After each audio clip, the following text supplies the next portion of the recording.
I just want quickly to go to Isaiah 43 and verses 18 and 19. I'm going to read it in amplified version. First, I'm reading from the 19th verse, and it says 43:19, Isaiah. It says, "Listen carefully. I'm about to do a new thing. Now it will spring forth. Will you not be aware of it?" In another version, I think the NKJV, it says, "Behold." It says, "See," right? He's saying, listen carefully. If he's saying listen carefully, it means that he's announcing it. And Mason asked me, "What are you going to share?" I'm saying, God is talking to me about a change of season. And this is what I just want to announce and tell people, tell our dear ones, that a change in the season is coming. Sometimes we don't see it visibly, physically, but it is about to happen spiritually. And good thing about Jesus, our Lord, is that he never, never, never does anything before telling his people. If you want, you can read Amos verses chapter 3, verse 7. I've written in the, yes, it says here, "Surely the Lord God does nothing without revealing his secret plans to his servants." I want to add, to his sons and his daughters. So today, as we are gathered as sons and daughters, beholding Jesus, just looking into his eyes and just loving him, worshiping him, he is calling us into a season that he has prepared for us. And whenever we talk about something new, it can be a little, nerve-wracking. It can be a little uncomfortable. But I want to tell you that Jesus, this is a new place for me. I'm speaking in a language which is not my own. I'm a little nervous, but he said, "Just look into my eyes and you will be able to do it." And that's what I want to tell you, that in this new season that God is going to take us, he is telling us to look into his eyes. And we will be able to go through so easily. So, whenever it says that, "Behold," listen carefully. So it means that he's constantly telling us, "I'm going to do this for you." Is there anyone in the room who is feeling that I am kind of feeling that I'm getting into a new season? Yeah? Oh, wow. Okay, perfect. So when I was, when I went back from the School of Ministries, I had plans to come back and do the second year, but I went back, and the very next month, our daughter, suddenly we found her with seizures on the floor. And for almost a year and a half, she was under medication. It just came out of nowhere. She was under medication. She couldn't go to school. And we were in and out of the ICUs all the time. So I couldn't come here and do the ministry school. But after 2 years, we were praying and we were seeking the Lord. What is happening? Just to cut the long story short, doctors came to a conclusion that the first day of the seizure, they gave her some wrong medication because of which she kept getting seizures and everything. Initially, they said that this is epilepsy, but later on, they say, "Oh no, it is not. It's just," and they finally kind of weaned her off all the medication after a year and a half. But this year and a half was a very critical year for her. She was not able to go to school. But our God is so good. She missed a year. I don't know how to say it, but in India, 10th grade is a very important grade where you're supposed to give board exams and stuff. So she could not do that, but she was adamant that, "I want to go to my same school with my friends." The friends have gone to the next class, and she was at home not going to school. But somehow something happened, and the school said that, "Why don't you, allow her to do online school, to give her 10th grade online while she can attend 11th grade in school with her friends." That doesn't happen anywhere. That you've not given your previous class exams, you've not cleared, and you're allowed to sit in the next grade. So this happened, and she came out of the medication this year. She completed her schooling, and she's completely free, and now she's going to college. The day we flew to come here, prior to that was her first day in college, and she's going to college. God told me, now it's your time because I'm changing your season. And I felt, oh, is it just me thinking? We always want to know if it is God who is doing it or it's just us. Even though we hear from God, we have seen Him do so many things in our life, but it is always that we want to make sure. So, few things that God's been doing in my life. When the day I landed here, I want to share, and then I want to talk about how we can partner with this new season. We know how to that God is taking us into a new season, a season of transition, but sometimes we do not know what to do about it, how to go about it.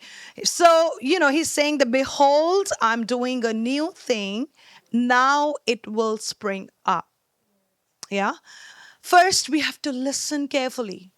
And he is always telling us. Remember, he told Abraham before going to Sodom that I'm going to destroy. He said, How is it possible that shall I hide from Abraham what I'm going to do? He shares his heart with his friend before acting. So I want to tell you that it can be from a person, it can be through a dream, it can be through a word. I sometimes go on street and see the registration plate of the cars and the numbers. While coming here, I saw a 333. It called me out, reminded me of Jeremiah 33:3, right? Remember, God told Joseph in advance about the 7 years of plenteous harvest and 7 years of famine, and how he was to partner with the strategy of heaven so that he could work it around here on earth. I think last week we were worshiping at Pastor Jason's church, and I was just worshiping with my flags, and some song was playing on. God said that, humans, you are an interface between heaven and earth. And I want to tell you, declare, release it over you. We are the interface that is used between heaven and earth. And if we know what season God is taking us, if we know what we are supposed to do, then it makes it more easy for us to see where we are going. So we are not just, confused. We are not just running here and there. And I come here today to release this new season over you.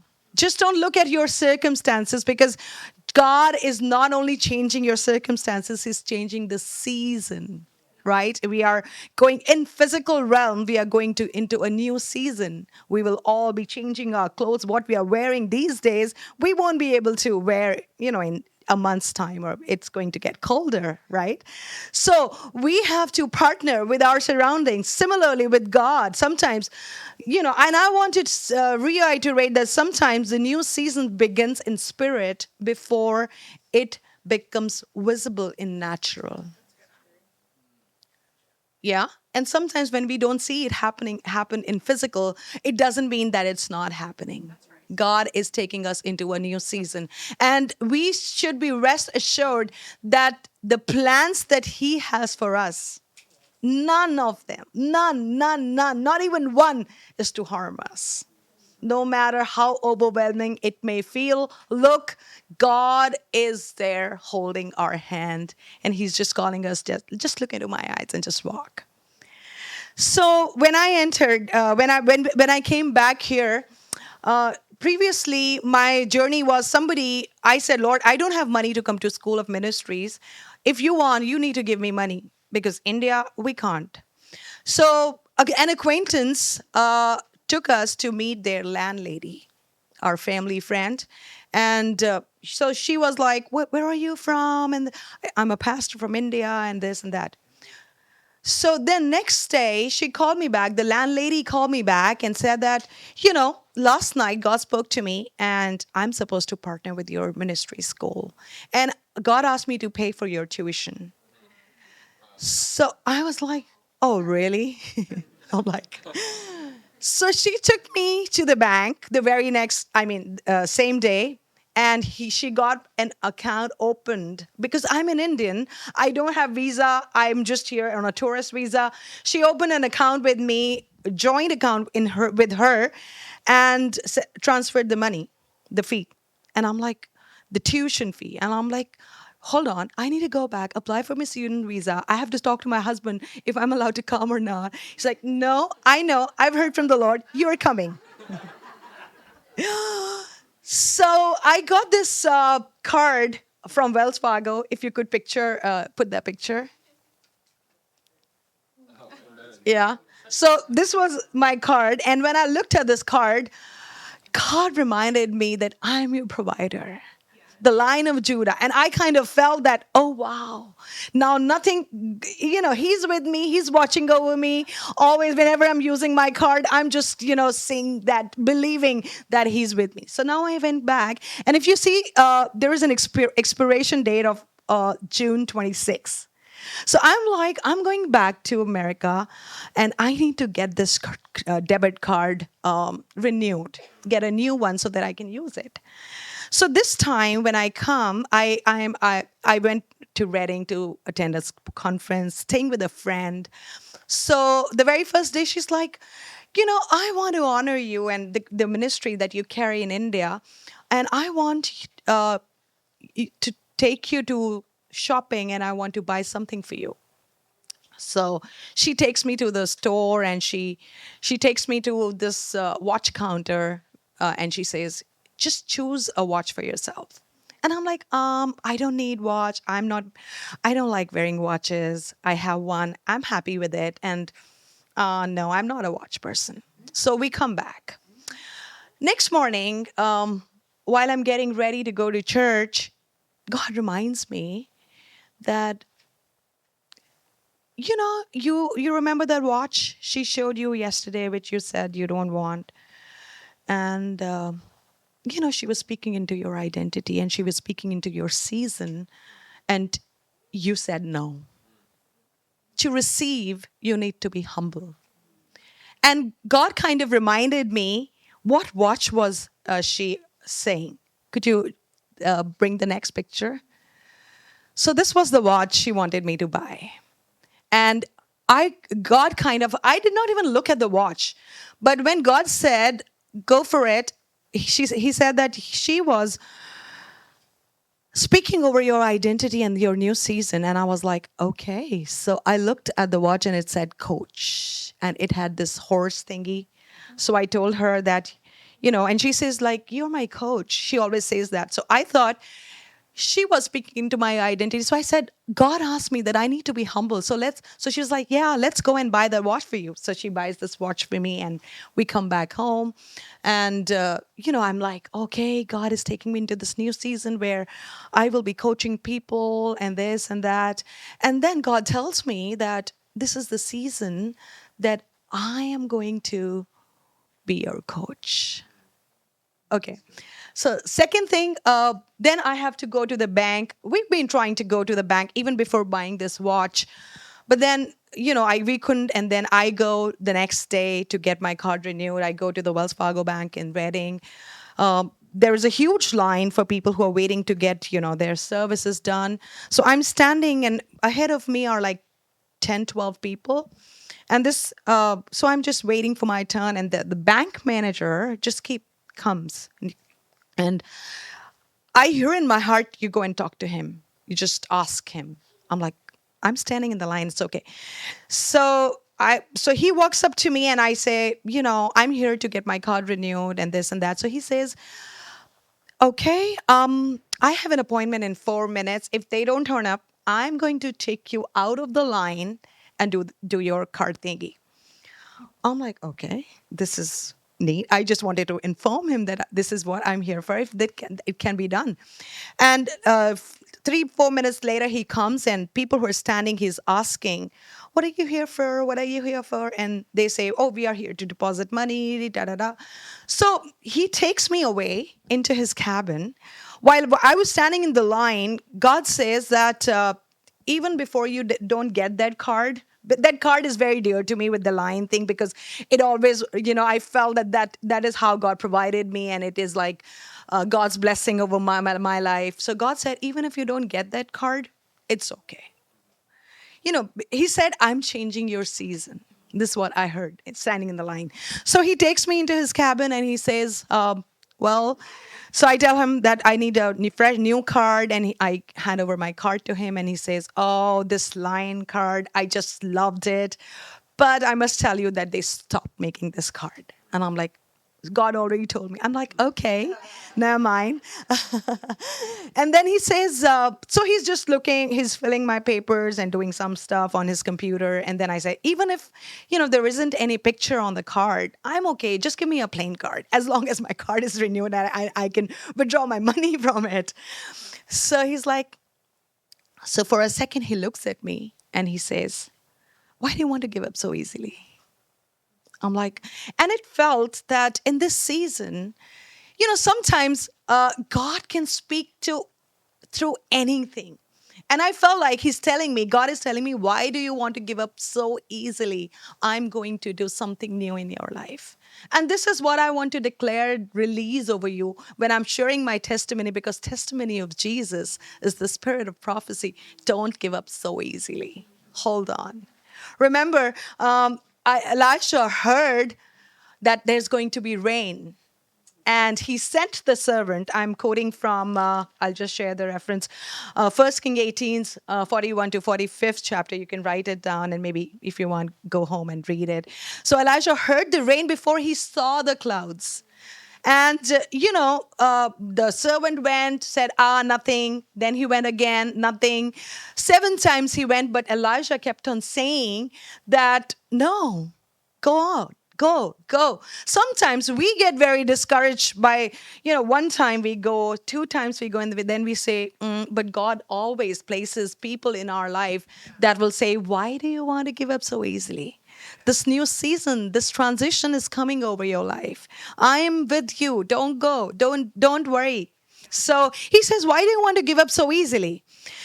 And so I'm like, okay. And then he turns his computer towards me and he says, you can choose from these pictures, all the cards that, the pictures that we have. So there's an eagle, there's a butterfly. And I'm just praying in my heart, Lord, you've been talking to me about a new season. What is it that you want to do in my life? And towards the end, there is this,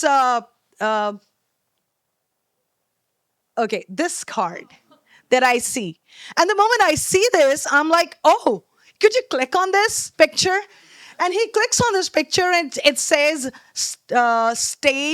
coach stage 2. I'm seeking what is God doing in my season? And he's confirming from everywhere that I am leading you. I am doing a new thing in you. I am going to do it. Why do you worry? Why do you worry? And so I said, yes, this is the one. So I was fearful of the fact that the last time, we think that, how God provided, how God healed, how God led, how God did things in the previous season, he's going to do. But it's a reminder that he's going to do a new thing. And we need to just partner with this. He's saying, behold, see, listen carefully. I'm going to do a new thing. Now, the second part is, I am going to do a new thing. He is doing it, not us. We are just partnering with him because we are his sons and daughters. We are not orphans that we have to do everything by ourselves. It's just he is calling. It's just an invitation to step forward in whatever he is doing for us. Just so easy. And we all see in parts. We hear in parts. We prophesy in parts. This is from 1 Corinthians chapter 13, verse 9. Where Paul says that we all see in parts. So we are never, God doesn't, and when I was looking at this coach thing, a coach knows where he has to stretch us, where he can let us go, how much he is supposed to tell us to complete a particular task. So he will always, always, always. God is our coach. That's what, this season, God is telling me that I am your coach. I'm taking you everywhere. And then when we entered Kentucky, the first thing we saw are the horses. In the morning, we were praying, and Mason started prophesying over me something with the horse and the chariot. And so, so much confirmation. There is so much, this new season that I am getting into, and I'm releasing over all of you. We are not alone. He is doing something new in us, which he knows what he is doing. We don't even need to know at times.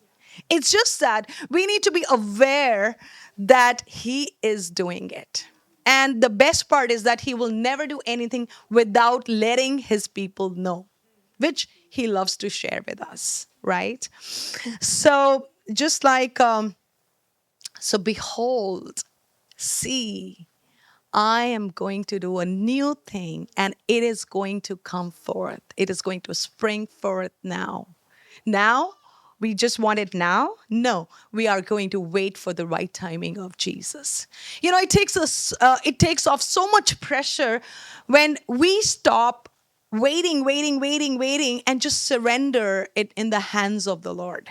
This morning, God said, you don't have to strive. You just have to wait and just let me do it. And this is what I want to tell each one of you. Like I started asking God, how am I supposed to partner with you in this new season? God said there are two things that you need to do. First, you need to surrender every desire of yours. We need to surrender everything in unto Jesus. We are not here to chase the new season. We don't have to chase the new season, but we have to chase the presence of God. He is our everything. He's our goal. He's our reward. He is our ultimate motive, not anything else. So he's saying that you have to surrender. So I want to invite you to surrender everything. And second part, another very important thing is that we are not alone fighting this battle, living this life. God has placed us in a community where, we know that we hear in parts, we prophesy in parts. God never reveals everything to us. And the beautiful part is that he has joined us together, where I might be getting the first part, your pastor might be getting the second part. The worship leader might be leading you in worship and joining the next puzzle piece. So these are the two things God told me that we need to first in this new season. Definitely, God is taking us into a transition process. He's taking us into a new season. It could be a new season of your relationship. It could be a new season in your jobs, in your ministry, in your family. But we need to surrender it at the feet of Jesus. And second, remain united in the community. Anything that takes us away from each other, And also, we need to be open to a place where we have to inculcate or bring a culture where we are able to be free to share what God has been speaking to us. And I'm sure this is the best place. This is the best place on the planet Earth where we can, without any fear, we are not to compete with each other, but we are to complete each other in God's big plan.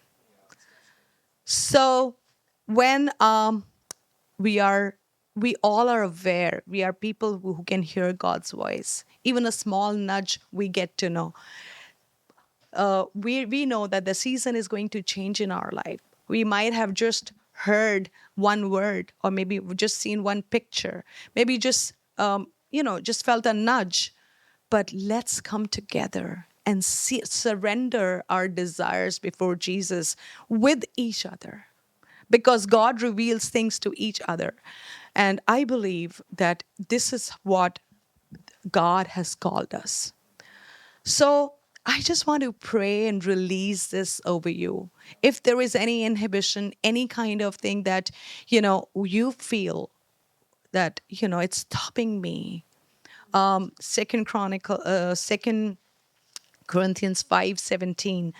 This has been sitting on my heart for a long time, and I just want to read over you.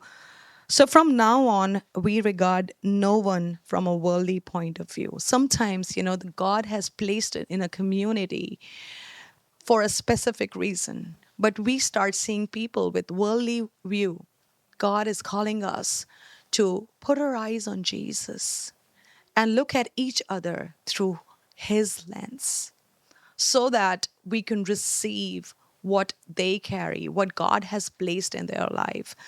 Not everyone can be eye, not everyone can be hand. Somebody has to be the eye and somebody has to be the hand. So we are at the right place. And this morning, I just want you all to come and to a place where we are able to surrender this transition that is about to happen. Otherwise, it can be so overwhelming. It can be so nerve wracking at times but we need to surrender at the feet of Jesus. So, and, and start looking at each other, not from the worldly view, believing that we all are part of the bigger plan of how God has kept us. So let's just pray. And if you're